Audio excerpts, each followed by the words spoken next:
The following Truth Bombs is brought to you by Syrian President Bashar al-Assad. Yeah, this is a multi-part series of Syria's president saying things that no other politician that I'm aware of has the balls to say. But they're all truth, so get as offended as you like, as Mark Passio would say.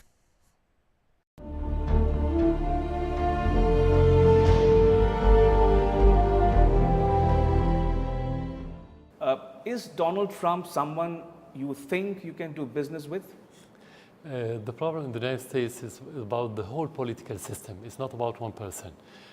Trump's election has proven again for us, again and again, that the president is only a performer. He's not a decision maker.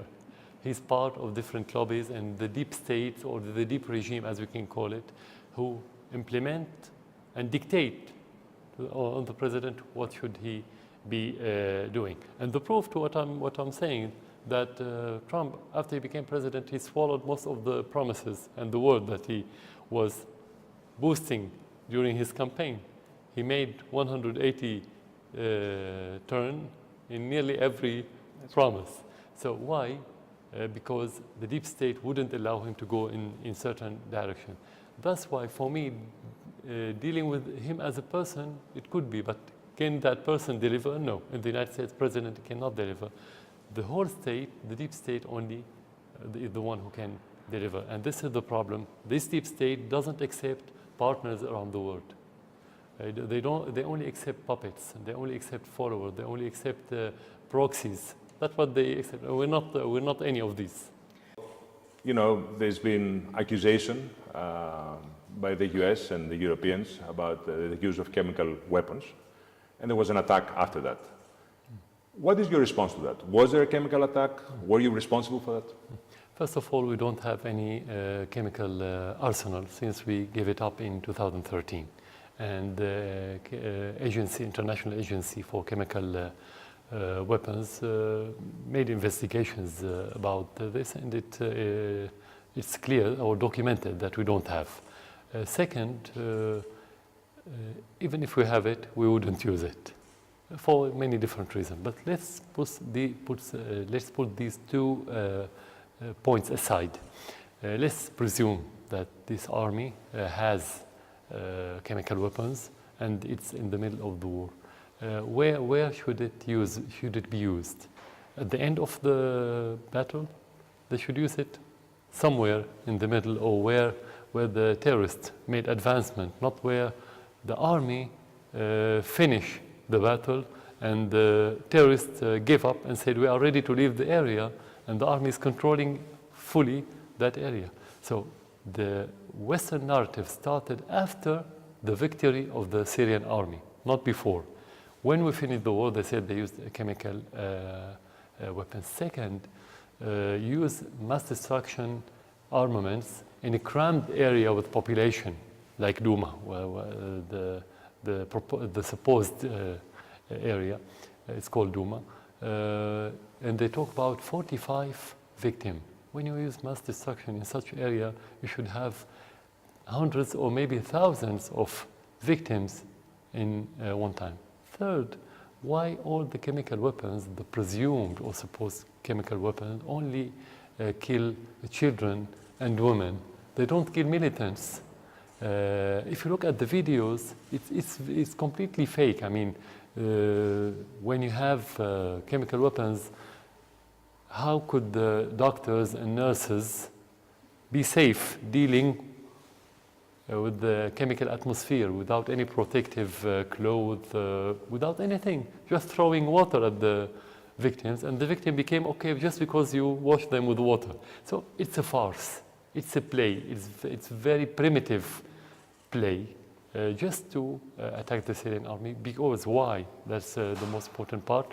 That when the terrorists lost, the US and France and UK and their other allies who wants to destabilize Syria, they lost one of their main cards.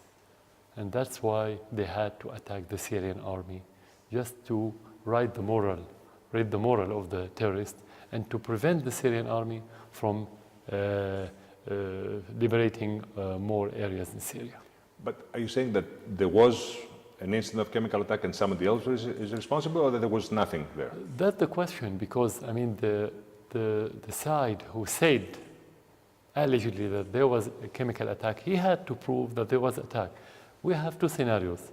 Either the terrorists had chemical weapons and they used it intentionally, or maybe there was explosions or something, or there was no attack at all, because all the investigations, Luma, people say we didn't have any chemical attack, we didn't see any chemical gas or didn't smell and so on. So we don't have any indications about what happened.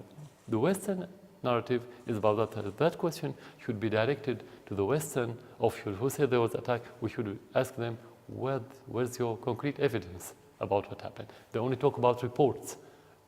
Well, reports could be allegations, videos by the White Helmets funded by the British Foreign Office, and so on. Tanto usted como yo recordamos muy bien cuando Colin Powell, en el año 2003, mostró ante todo el mundo en las Naciones Unidas la prueba que evidenciaba la posesión de armas químicas, armas nucleares y otras por parte del presidente Saddam Hussein. Pero cuando las fuerzas estadounidenses entraron a Irak, se demostró que todo lo que dijeron era mentira. Colin Powell reconoció que la CIA lo había engañado con esas falsas evidencias. Ese no habría sido el primer incidente ni será el último. Si desea ser un político en Estados Unidos, deberá ser un auténtico embustero, ya que es una de las características de los políticos estadounidenses. Mentir todos los días, dicen algo y hacen otra cosa. Por esa razón, no hay que creer lo que dice el Pentágono u otros, pues ellos dicen cosas que sirven a sus políticas, no las cosas que reflejan la realidad y los hechos sobre el terreno.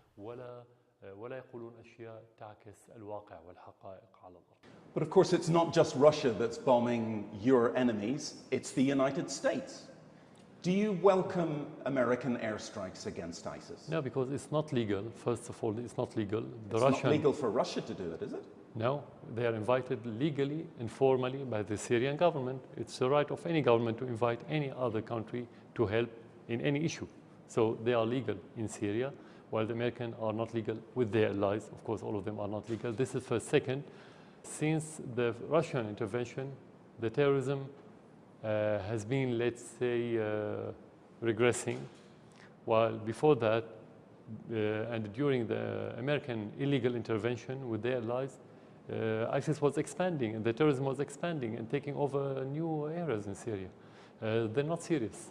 So I cannot say I welcome the unseriousness and to be in Syria illegal. Thousands of missions, hundreds of airstrikes. The United States is not being serious. The question is not how many strikes, what the achievement. That's the question. The reality is telling that since the beginning of the American airstrikes, the terrorism has been expanding and prevailing, not vice versa. It's only shrinked when the Russians intervened. So this is reality. We have to talk about facts. It's not only about the pro forma action that they've been taking. So American airstrikes are ineffective and counterproductive? Yes, it is counterproductive in somehow. When the terrorism is growing, it is counterproductive. That's correct. Whose fault is that? Is that a military fault, or is President Obama simply not being, let's say, ruthless enough? Yeah. No, first of all, it's not about being ruthless. It's about being genuine. It's about the real intentions. It's about being serious. It's about having the will. The United States doesn't have the will to defeat the terrorists. It had the will to control them and to use them as a card like they did in Afghanistan. That will reflect it on the military aspect of the issue. If you want to compare more than 120 or 30 Russians airstrike in few areas in Syria compared to 10 or 12 American allies airstrikes in Syria and Iraq, it means militarily nothing. But that military ineffectiveness is a reflection of the political will. The United States and its coalition partners have been bombing ISIS in Iraq and Syria. It's supporting the Iraqi army in its efforts to liberate Mosul from ISIS. How can you say that the United States is supporting ISIS? Can you explain to me how could they defeat ISIS in Iraq, and ISIS was expanding since the American coalition started attacking Syria? Is it expanding now? It's been expanding. No, is it expanding now? It started shrinking after the Russian intervention, not the American one. How could they use our oil fields and export with thousands of barrel trucks to Turkey without being seen by your drones and by your satellites, while the Russians could be able to do so and attack them and destroy all their facilities? How? If this is cosmetic campaign against ISIS. So who, according to you, is responsible about this alleged chemical attack?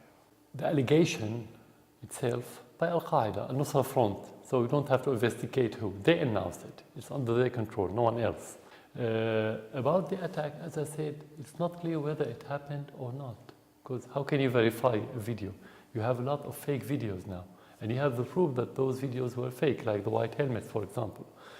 They are Al-Qaeda, they are Al-Nusra Front, who shaved their beard, wore white hats, and appeared as humanitarian heroes, which is not the case. The same people were killing Syrian soldiers, and you have the proof on the internet anyway.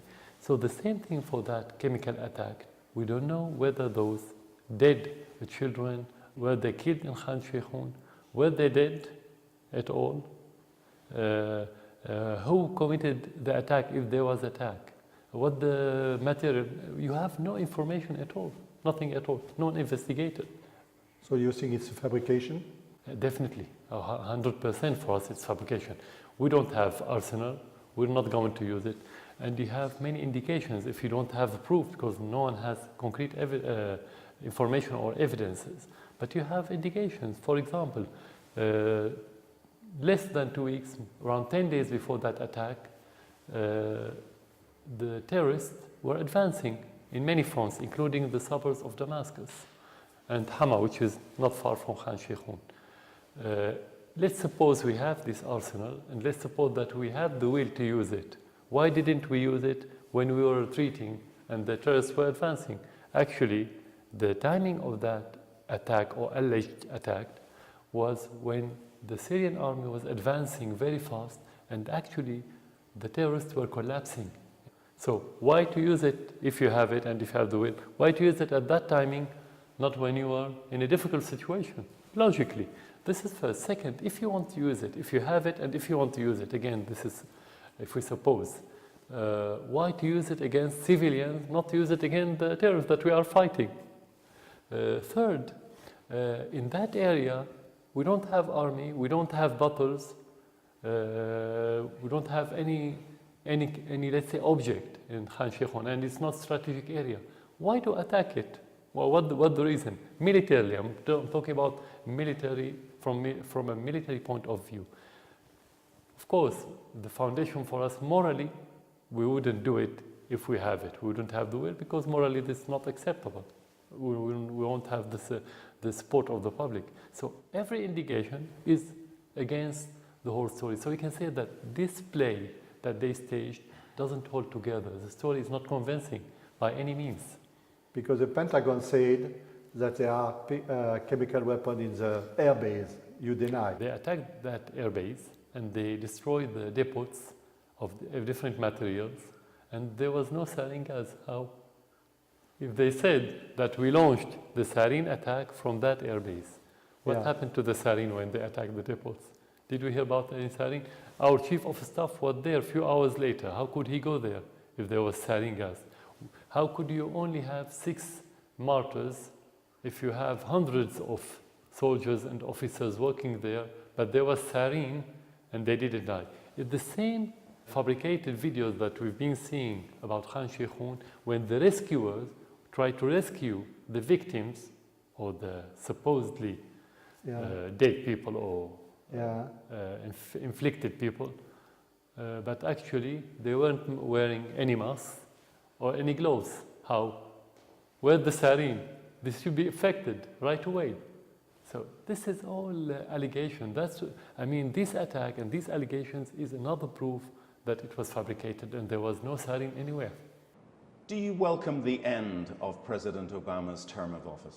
It means nothing for us, because if you change administration but you change politics, it means nothing. So it's about the politics. And in Syria, we never bet on any president coming or any president going. We never bet, because what they say in their campaign is different from what they practice after they became elected.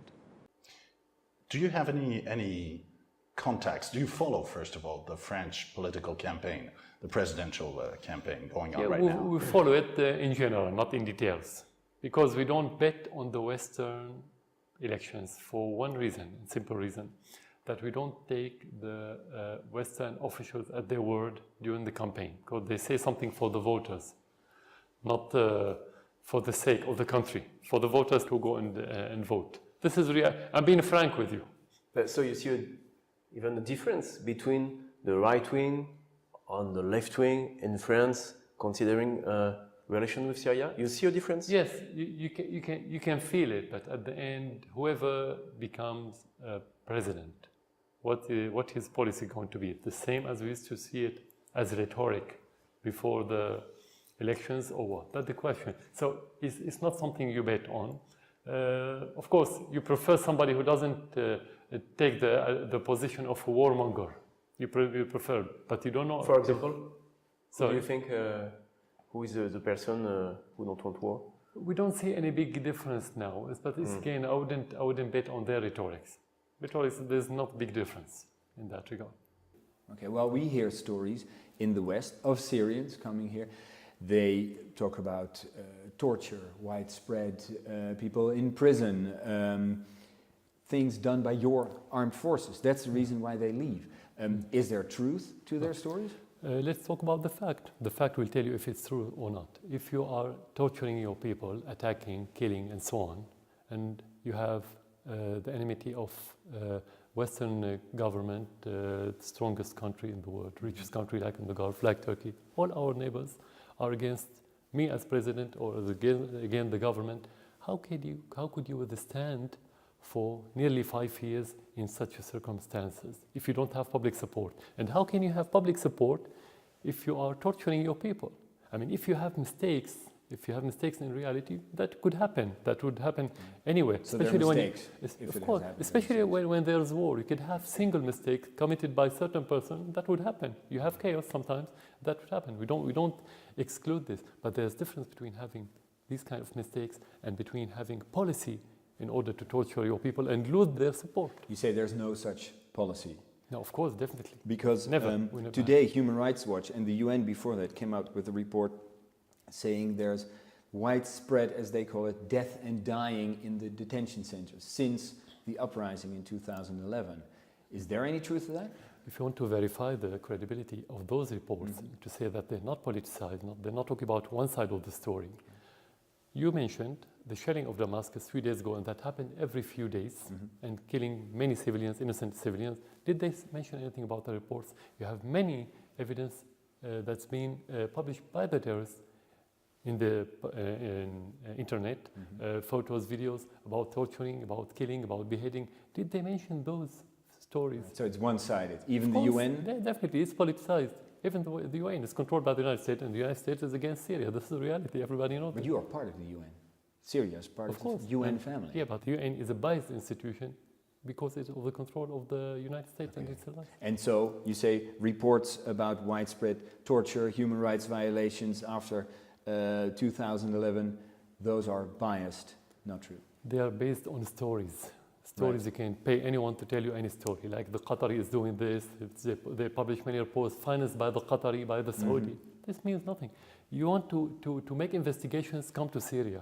You have the reality. Yeah, they say it's difficult to come to Syria and do independent investigation. It's not difficult. You've been here, you are here, so anyone could do the same. Otherwise, if it's difficult for them to come, it's going to be difficult for them to judge the situation and to make reports. Okay.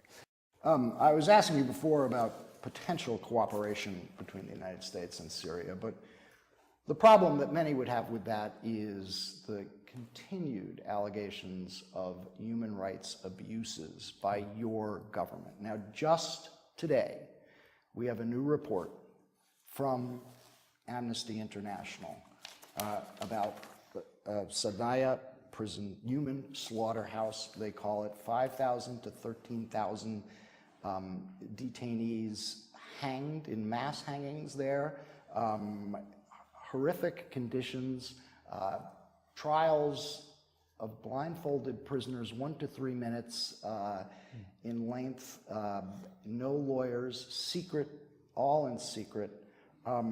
This would, on its face, be contrary to every aspect of international law. Yeah. What do you know about what's going on in that prison? Let's first of all talk about the first part of your question, which is the problem for the United States to open a relation with Syria regarding the human rights. I would ask you, how could you have this close, very close relation, intimate relation with Saudi Arabia? Do you consider beheading as a human right criteria? Yes, but I'm not interviewing the King of Saudi Arabia right now. I'm interviewing you. Yeah, and I'm asking you about reports of human rights abuses in your prison, in your country. You own the question, I own the answers. So that's my answer. So when you answer about Saudi Arabia and your relation, you can put yourself in that position. Second, the United States is in no position to talk about human rights. Since Vietnam War till this moment, they killed millions of civilians. If you don't want to talk about 1.5 million in Iraq without any assignment by the Security Council. So the United States in no position to say, I don't open a relation because of human rights, and they have to use one standard. This is first. The second part now. Yes. Now I can move to the right. That report, like many other reports published by Amnesty International, put into question the credibility of Amnesty International, and we never look at it as unbiased. It's always biased and politicized, and it's shame for such organization to publish a report without a shred of evidence. They said it's based on interviews. Interviews. What about the document? What about the concrete evidence? Not single interviews with 4 former prison officials and guards, 3 former Syrian judges, 3 doctors at the prisons. Nothing. It means nothing. No, it's interview. No. When you need to make a report, you need evidence, concrete evidence. You can make any report. You can pay money to anyone, like Qatar did last year. They paid money for such a report, and they brought their own witnesses, and they made a report. The process, I want to just read you something from the report. The process of the hangings is authorized by officials at the highest levels of the government. Death sentences are approved by the Grand Mufti of Syria and by either the Minister of Defense or the Chief of Staff of the Army, who are deputized to act on behalf of President Bashar al-Assad. First of all, what the evidence? So this is first. Is it true Second, or not? No, it's not true. Definitely not true. How do you know? Do you know what goes on in that prison? Have you been there? No, I haven't been. I've been in the presidential palace, not in the prison. So here you have a very disturbing report about something going on in one of your prisons. Are you going to investigate? So Amnesty International knows more about Syria than me, according to you. No, that's not true. No, they haven't been to Syria. They only base their reports on allegation. They can bring anyone, doesn't matter what's his title. You can forge anything these days. And we're living in a fake news era, as you know. Everybody knows this. So we don't have to depend on this. Second, you have to talk about reality. They said in their report that we made serial executions. Is that correct? Yes, mass hangings. First of all, execution is part of the Syrian law. If the Syrian government or institution wants to do it, they can make it legally because it's been there for decades. Secret trials, no lawyers? Why do they need it if they can make it legally? They don't need anything secret. Is that legal in your country? Yeah, of course it's legal. For decades since the independence, the execution, according to the law, after a trial, is a legal action, like any other court in many countries in this region. Will you allow international monitors to visit that prison and inspect and investigate these reports? It depends on the credibility of that organization, not anyone, because they're going to use this visit just to demonize the Syrian government more and more and more, like what's happening. May I show you a picture? Of course. This young boy has become the symbol of the war. I think you know this picture. Of course I saw it. His name is Omran, 5 years old, Yeah. covered with blood, scared, traumatized. Is there anything you would like to say to Omran and his family? No, there's something I would like to say to you first of all, because I want you to go back after my interview and go to the internet to see the same picture of the same child with his sister. Both were rescued by what they call them in the West white helmets, which is a facelift of Al-Nusra in Aleppo. They were rescued twice, each one in different incident, and just as part of the publicity of those white helmets. None of these incidents were true. You can have it manipulated, and it is manipulated. I'm going to send you those two pictures, and they are on the internet. Just to know, just to see that this is a forged picture, not a real one. We have real pictures of children being harmed, but this one in specific is a forged one. One could say that 4 years ago, there was a step in that process of people rising up, and there was a brutal crackdown. How many? How many rised up? Do you have a number?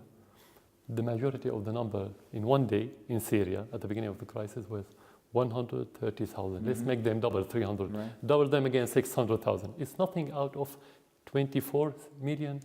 So you say nobody really has risen up against you during those days? No, you have, of course, but it was a mixture between people who really wanted to demonstrate against the political system that they don't believe in.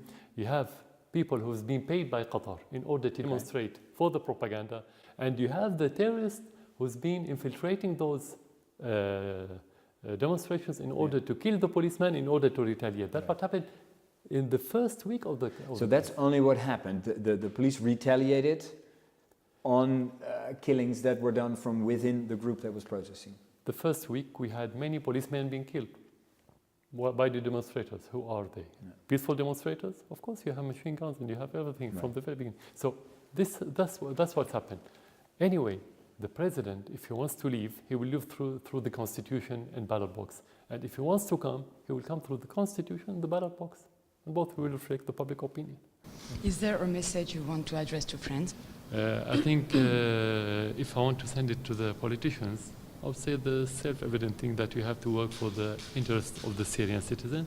And for the last 6 years, the situation is going in the other direction because the French politics harmed the French interests.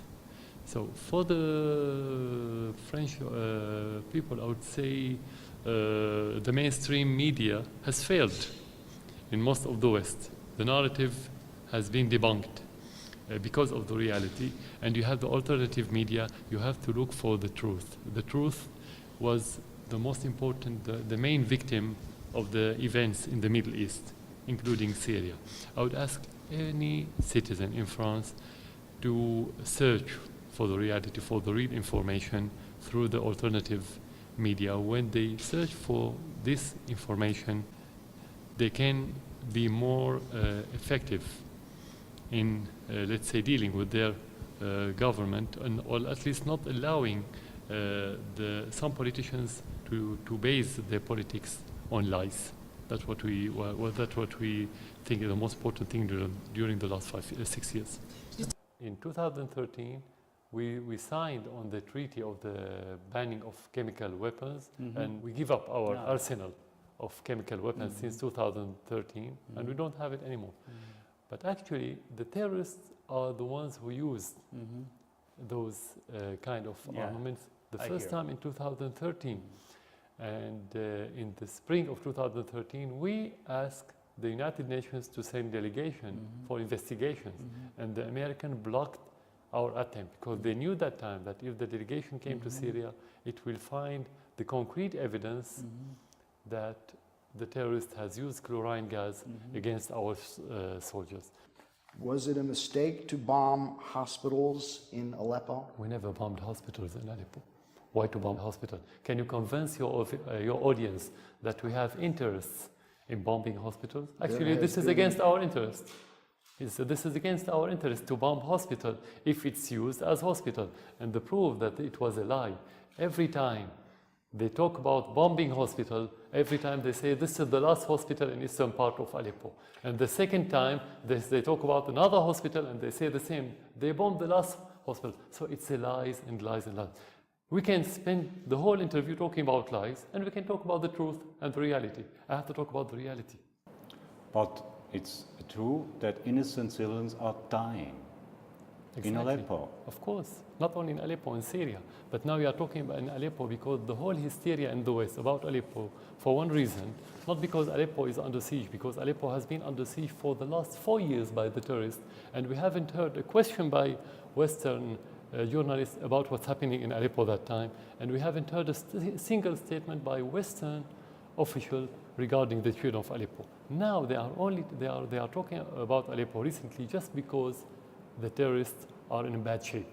This is the only reason, because the Syrian army are making advancement, and the Western country, mainly the United States and its allies like UK and France, feeling that they are losing the last scars of terrorism in Syria, and the main bastion of that terrorism today is Aleppo. For the other party, which is the United States, at least during Obama administration, they dealt with ISIS by overlooking their smuggling the Syrian oil to Turkey. And this is how they can get money in order to recruit terrorists from around the world. And they didn't try to do anything more than cosmetic against ISIS. The only serious party in that regard is Russia. Russia, which is effectively attacking ISIS in cooperation with us. But definitely the Russian support was very crucial in order for ISIS and al-Nusra to reshrink, because they were expanding after the American alliances started its attacks, cosmetic campaign in Syria. They were expanding till the Russians intervened. They started shrinking. This is reality. This is the fact. Well, if you talk about fighting terrorism, we all know very clearly that the only mission the United States have been doing in Syria is to support the terrorists, regardless of their names, of the name of their factions.